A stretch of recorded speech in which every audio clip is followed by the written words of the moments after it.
Por la señal de la Santa Cruz, de nuestros enemigos, líbranos, Señor Dios nuestro, en el nombre del Padre, del Hijo y del Espíritu Santo. Amén. Señor mío y Dios mío, creo firmemente que estás aquí, que me ves, que me oyes. Te adoro con profunda reverencia. Te pido perdón de mis pecados y gracia para hacer con fruto este rato de oración. Madre mía Inmaculada, San José, mi Padre y Señor, Ángel de mi guarda, intercede por mí.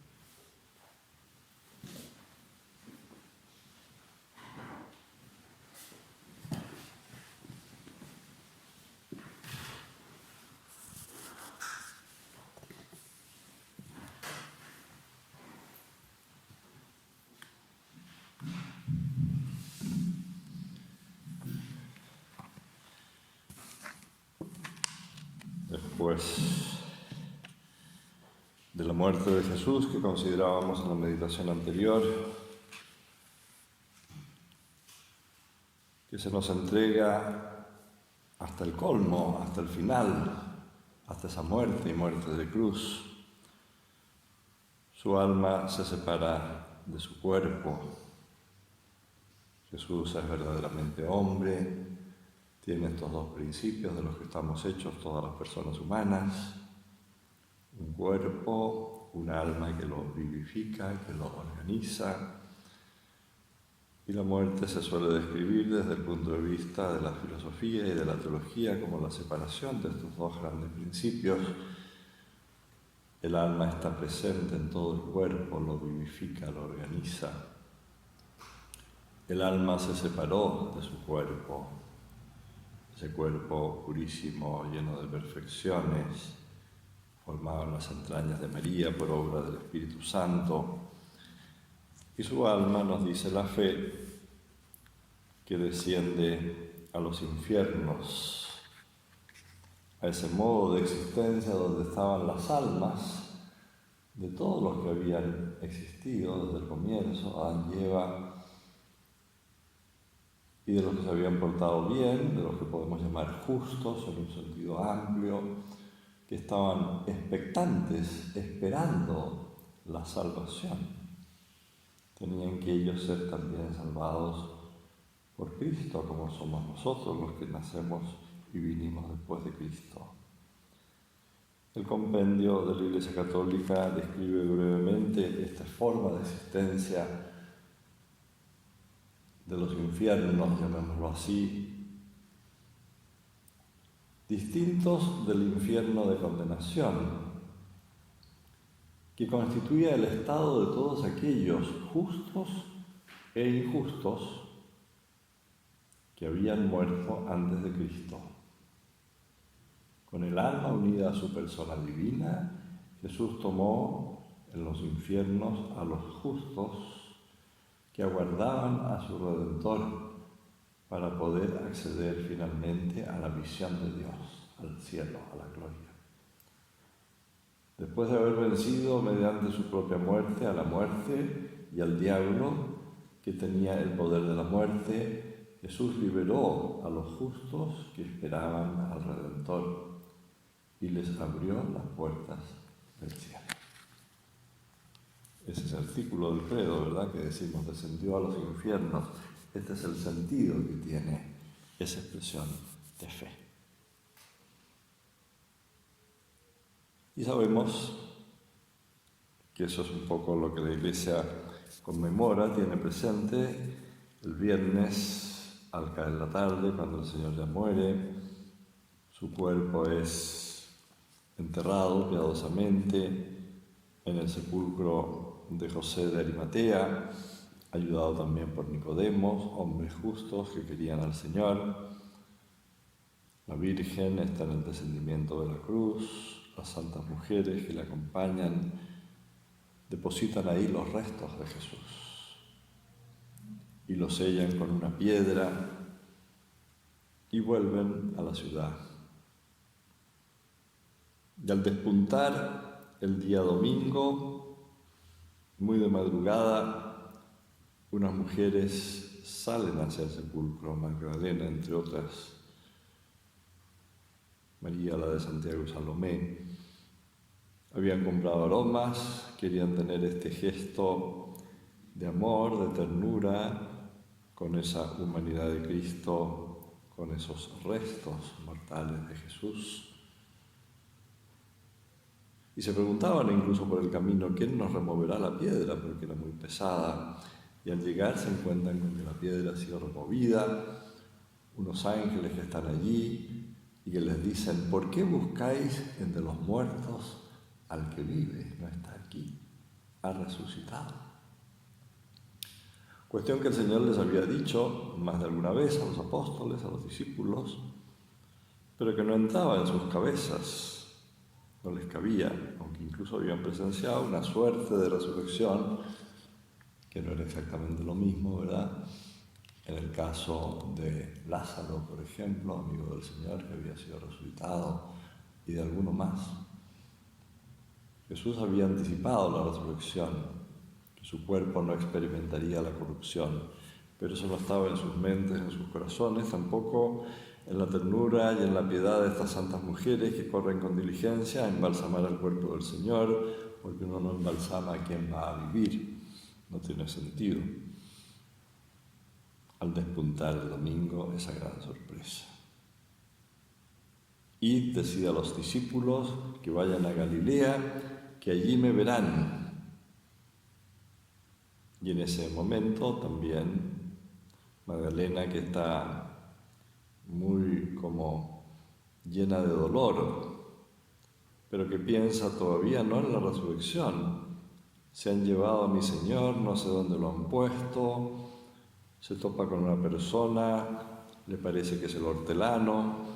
Si tú te lo has llevado, dime dónde lo has puesto, porque tengo que estar con él. Y Jesús le dice, María, y ella le reconoce.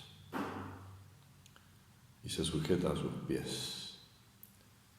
Y por eso se convierte como en apóstol de apóstoles, dice el Papa Francisco, que le ha dado como un rango mayor a la fiesta de María Magdalena, porque a ella le toca anunciar la resurrección de Jesús. Salen Pedro y Juan corriendo tras las indicaciones de Magdalena, encuentran las cosas como ella había dicho, a Jesús no lo ven, ven la mortaja, ¿verdad?, los paños con los que el Señor había sido depositado en el sepulcro como ordenados y vaciados, porque tienen todavía como la estructura del envoltorio, pero sin tener ya nada contenido dentro. Dice el texto del Evangelio que Juan vio y creyó. Vio y creyó. Vio el sepulcro vacío, vio el sudario donde estaba envuelta su cabeza y los restos de los trapos, llamémoslo así, con los que habían sido envueltos su cuerpo. Vio y creyó.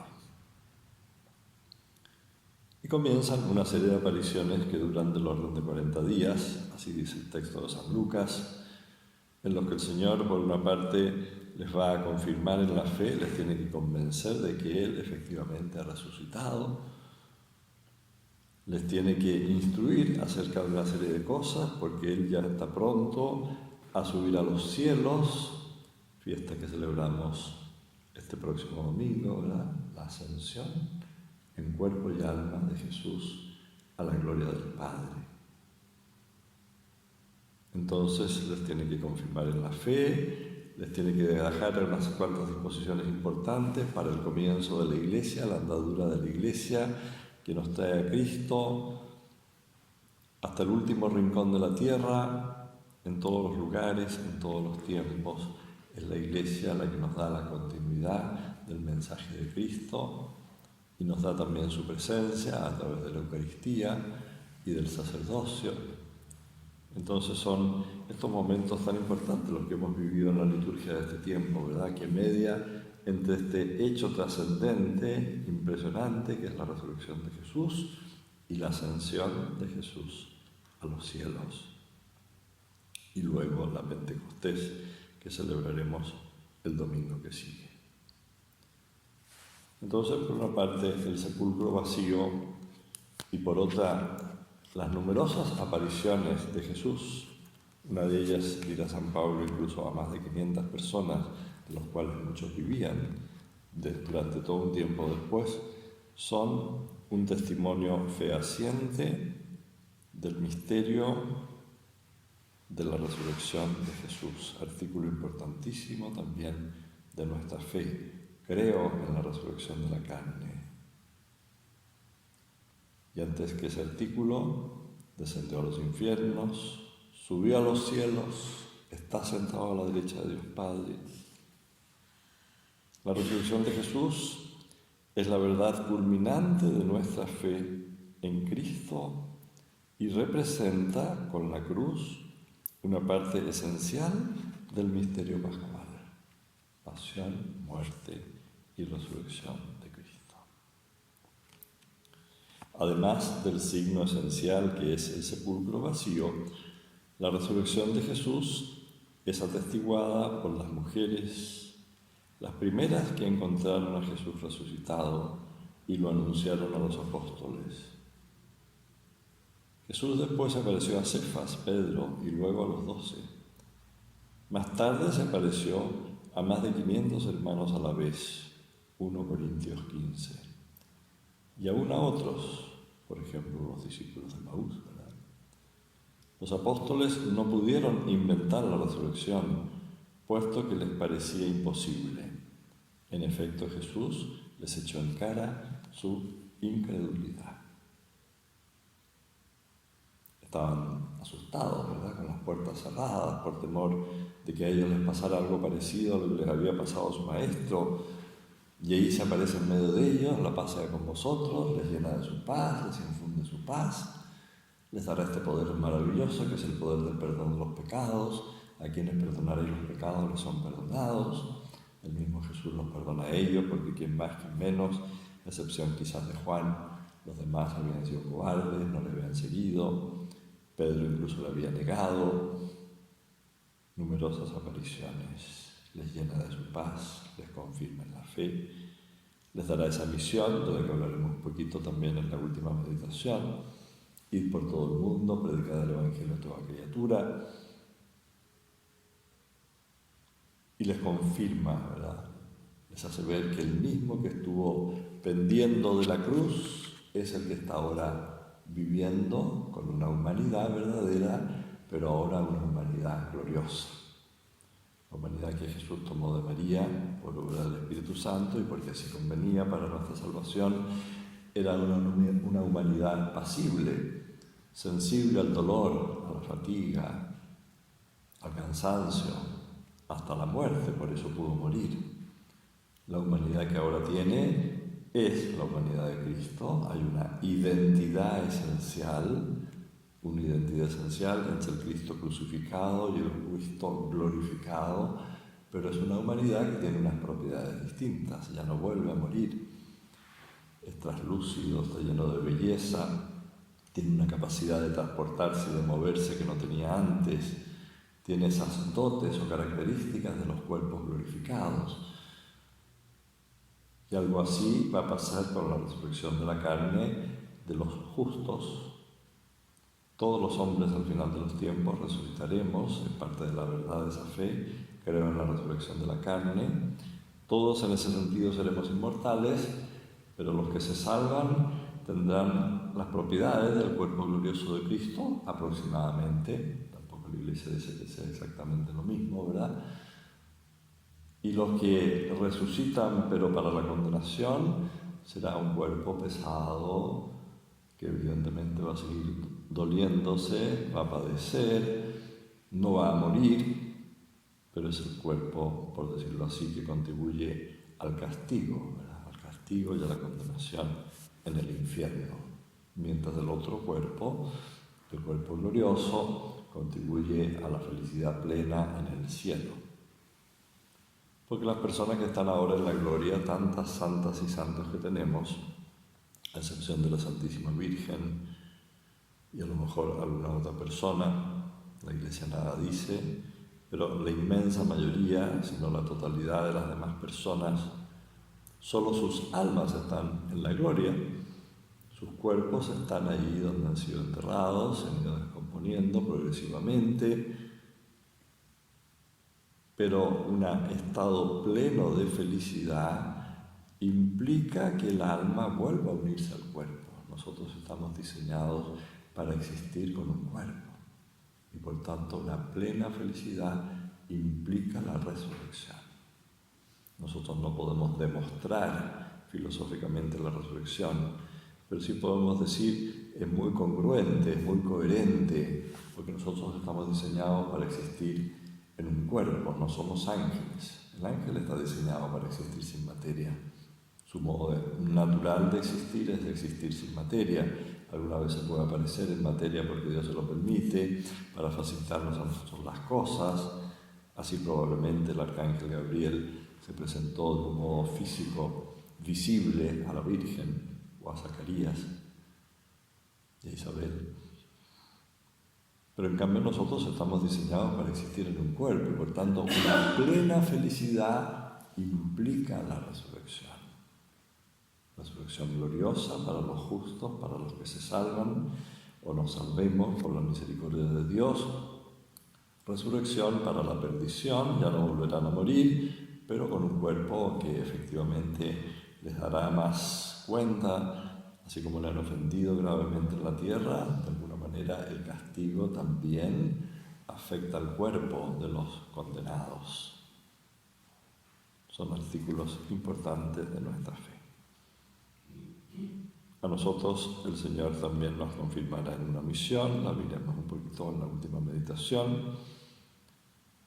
Nosotros también tenemos que dejarnos curar por Él, curar de nuestra incredulidad, de nuestra falta de esperanza o de tantas otras faltas que tú y yo cometemos.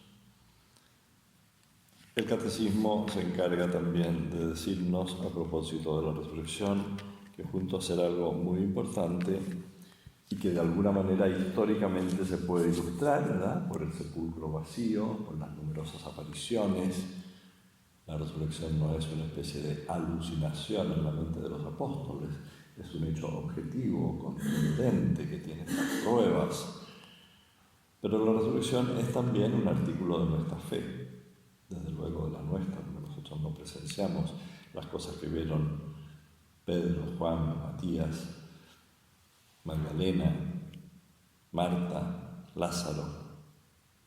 Entonces también nos dice, es un artículo de nuestra fe, es un acontecimiento trascendente que además de ser un hecho histórico, verificado y atestiguado mediante estos signos y testimonios, trasciende, sobrepasa la historia como misterio de fe, en cuanto implica la entrada de la humanidad de Cristo en la gloria de Dios. Por este motivo, Cristo resucitado no se manifestó al mundo entero, sino a sus discípulos, haciendo de ellos sus testigos ante el pueblo. La resurrección de Cristo no es un retorno a la vida terrena. Su cuerpo resucitado es el mismo que fue crucificado, por eso incluso el Señor se deja con esas cicatrices de las llagas, ¿verdad?, para que los apóstoles se den cuenta, el mismo que estaba en la cruz está ahora glorioso, con una nueva existencia, pero es el mismo. El mismo que fue crucificado lleva las huellas de su pasión, pero ahora participa ya de la vida divina con las propiedades de un cuerpo glorioso. Por esta razón, Jesús resucitado es soberanamente libre de aparecer a sus discípulos donde quiere y bajo diversas apariencias, ¿verdad? Todos esos textos de sus apariciones no era fácil de reconocer. Los discípulos de Maús recorrieron largos kilómetros sin darse cuenta que iban con Jesús a su lado. ¿Acaso no nos ardía el corazón mientras nos hablaba en el camino y nos explicaba las escrituras? Y le recordamos al final porque el Señor se deja reconocer. María Magdalena tampoco lo reconoce de buenas a primeras, ¿verdad? Y así en otras apariciones. Es el mismo, pero existe de un modo nuevo. Y ellos deberán ser testigos de la resurrección y de este artículo de nuestra fe tan importante que San Pablo llega a decir, si Cristo no hubiese resucitado, vana sería nuestra predicación, y vana también nuestra fe. El cristianismo sería una especie de utopía. Si todo desemboca en la muerte y después de esta muerte no existe otra vida, no existe otra existencia, parece que es como impracticable el cristianismo. Incluso aunque fuera de una doctrina tan eximia, tan excelente como es, parece que si la suerte del justo es la misma que la del pecador, la de los que viven la ley de Dios es la misma de los que no la viven y no la practican y la niegan, bueno, parecería que esto le falta sentido.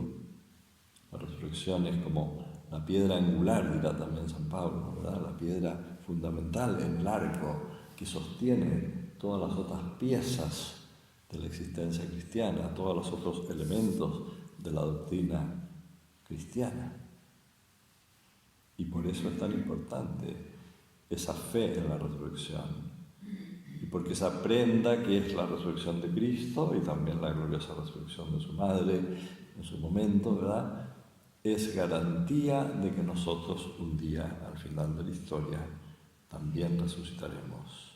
Esperamos para la eterna gloria, por la misericordia de Dios, pero sabemos que también uno podría perderse. Y por eso la resurrección de Cristo es un profundo motivo de nuestro contento, de nuestra esperanza, una esperanza que está llamada a contagiarse, una esperanza que está llamada a irradiarse. Hoy celebra la Iglesia, viernes 14 de mayo, la fiesta de San Matías, que como se lee en los Hechos de los Apóstoles, está comenzando este libro de los Hechos de los Apóstoles de San Lucas, y parece que este episodio, por lo menos así está ordenado, tuvo lugar inmediatamente después de la Ascensión y antes de la venida del Espíritu Santo, de la Pentecostés. Entonces, allí San Pedro se pone en pie en medio de sus hermanos. Dice, ahí había reunidas unas 120 personas.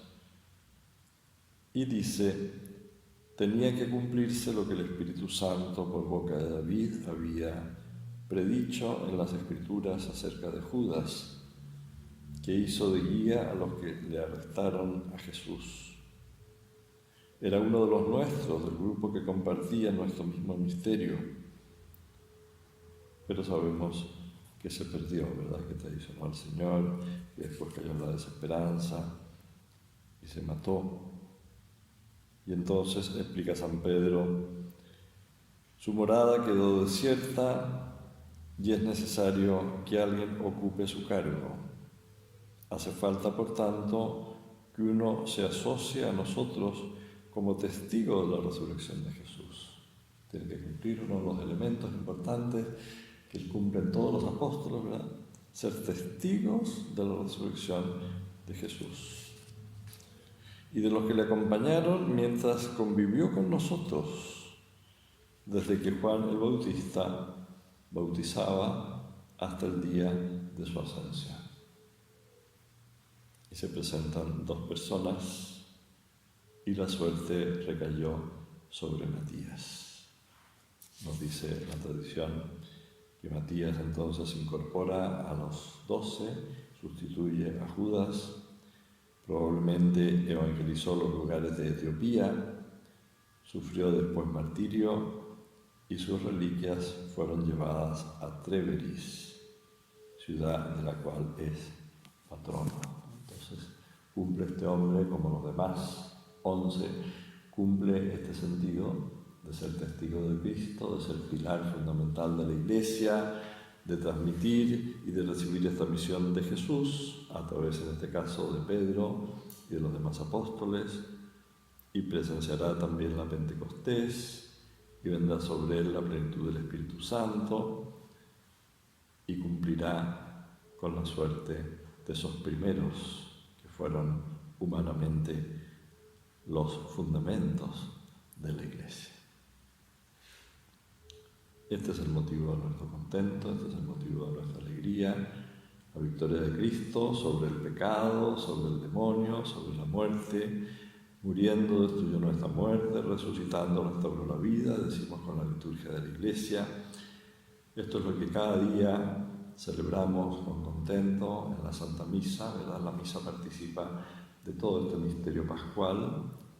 Es la perpetuación en el tiempo del misterio pascual, de la pasión, de la muerte y de la resurrección de Cristo. Y cuando tú y yo recibimos la Sagrada Eucaristía, se está simbolizando esa muerte que aconteció solo una vez, pero recibimos a Cristo vivo. Cristo ya no muere. Es el Cristo vivo que está bajo esta forma sacramental. No lo vemos glorioso, pero está ahí inmortal. El mismo Cristo que vendrá al final de la historia a juzgar a todos los hombres, algunos para eterna salvación, otros para la perdición. El Sheol, como lo decimos ahora, este infierno, en el sentido que decíamos al comienzo, ya no existe, ¿verdad? La suerte de todos los que nacieron antes de Cristo ya fue decidida en ese descenso del Señor a los infiernos. Algunos abrazaron la gloria, otros se perdieron porque ellos mismos, por decirlo así, en su mala voluntad y en su pertinacia rechazaron a Dios. De modo que ese Sheol, esa forma de vida desde Adán y de los patriarcas y de los profetas y de tantas personas de otras partes, ¿verdad?, que esperaban la venida del Señor, ya han sido salvados o ya han sido condenados. El purgatorio, como lo describíamos en la nota de las meditaciones, tampoco existirá al final de los tiempos. Ese modo de vida del alma que ha muerto en gracia de Dios, pero que tiene que purificarse, se acaba también con la segunda venida de Cristo. Y lo único definitivo es la gloria, es el cielo o es el infierno. La gloria para las almas en esta etapa de la vida, pero al final esa gloria que se corresponde, que se complementa, que se completa con la resurrección de la carne. O en el caso de los condenados, son sus almas las que se han perdido, las que han muerto rechazando a Dios, pero al final de la historia resucitarán también, y con alma y cuerpo la persona entera es la que padecerá la condenación y la exclusión de Dios. Le pedimos a la Virgen que nosotros sepamos ser testigos de la resurrección, que dejemos que el Señor resucite en nuestras vidas, porque lo que en tu vida y en la mía no va en este tiempo, que es el tiempo que nos es dado, sepamos rectificarnos, sepamos pedir perdón, sepamos nosotros enseñarle al Señor nuestras llagas y nuestras heridas para dejarnos curar por Él en el sacramento del perdón, en el sacramento de la confesión. Y así podremos ser testigos de su resurrección y así con toda nuestra poquedad podremos también experimentar la alegría, transmitir la alegría a tantas almas, porque dejamos que Cristo viva en nosotros. Para mí vivir es Cristo.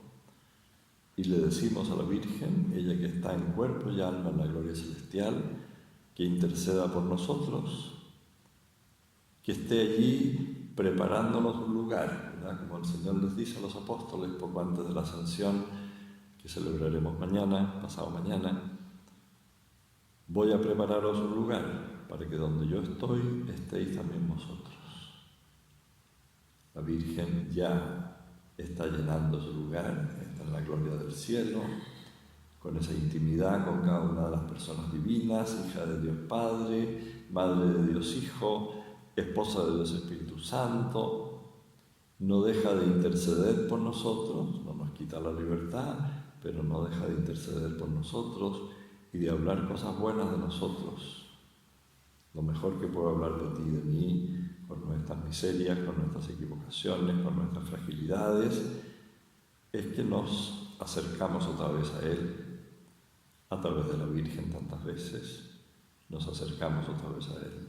Quizás no hacemos las cosas muy bien, por lo menos unas cuantas no nos salen muy bien, pero si tenemos esa humildad y esa sencillez para comenzar y para recomenzar, entonces cabe que estemos llenos de esperanza, que confiemos en ella, como dice esa oración tan bonita de San Bernardo: nunca se ha oído decir de cuantos hayan recurrido a tu piadosa protección, hayan sido jamás abandonados. habla cosas buenas de nosotros, nos ayuda a levantarnos una y otra vez y así podemos ser testigos de la resurrección de Cristo y propagar esta fe que quiere el Señor alcance a todos los hombres.